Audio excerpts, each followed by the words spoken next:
yeast bread, so long as it has that savory flavor. And my jalapeno cheddar pull-apart bread, well, it has that savory flavor. In fact, it's all about the cheese, and that's exactly where I'll start. I'm making a cheese mix that I'm going to use in the dough and to bake on top of it. So I start with 3/4 of a cup of cream cheese that I've softened up. I do add a bit of butter, 3 tablespoons.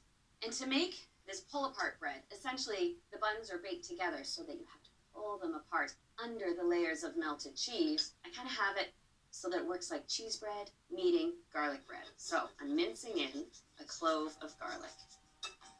I'm a big fan of pickled jalapeno peppers.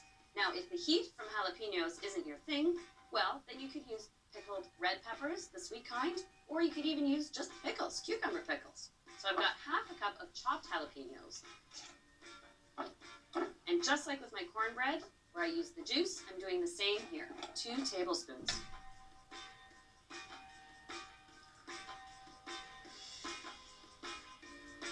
I'll give this a little stir. I've got 2 cups of grated cheddar cheese. It's up to you if you want to use medium, mild, or old.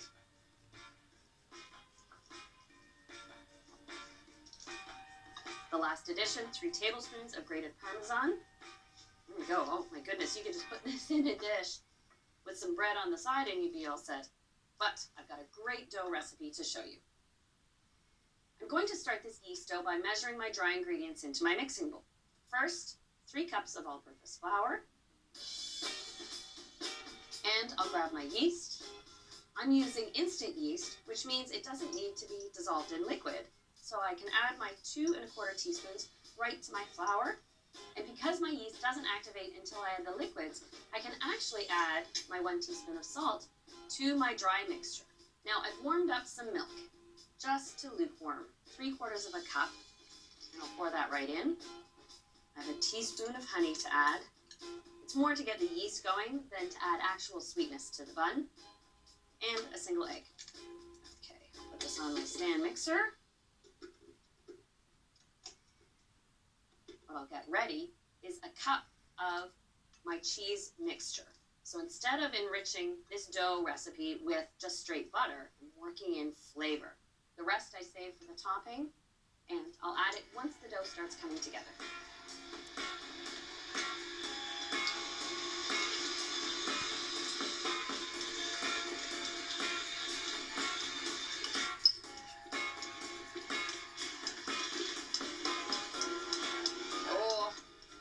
Smell that cheese.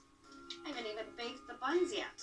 My goodness. Now, I just drop this dough into a bowl, cover it with plastic wrap, and you do need to give it 90 minutes to rise up. You just let the dough rise on the kitchen counter, and this is what it looks like after 90 minutes.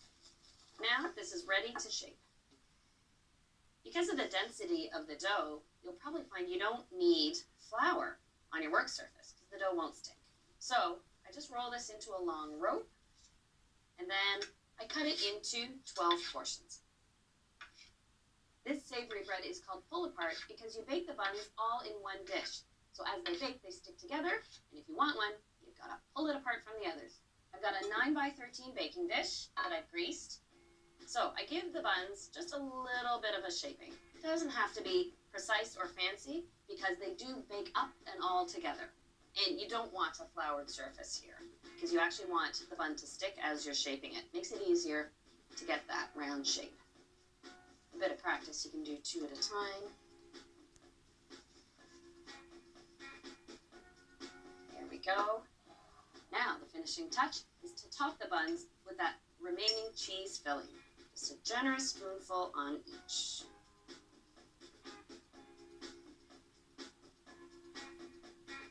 This is something you can make ahead, fully prepare, and then just keep in the fridge until it's time to bake it. There we go. Now that these are assembled, you let them rest for 30 minutes on the counter. And I just cover them with a tea towel. And after 30 minutes, you can see how they've puffed up, and now they're ready for the oven. I've preheated it to 350, and I bake them for 25 minutes at that temperature. Then I turn the temperature down to 325 and let them go for another 15-20. You look for a nice golden brown on the buns, and of course, lots of melted cheese.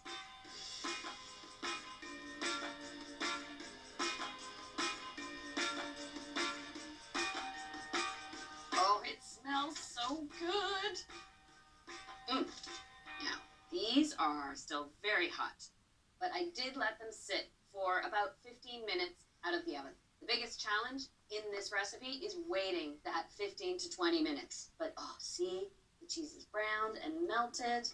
Oh, they're so soft, and you just pull them apart. Now remember, that cheese layer has the cream cheese, which makes them kind of soft and gooey. Oh, and that combination of the garlic, the 3 cheeses, and the jalapeno, it speaks to me. I may love my sweet treats, but I love my savory ones just as much.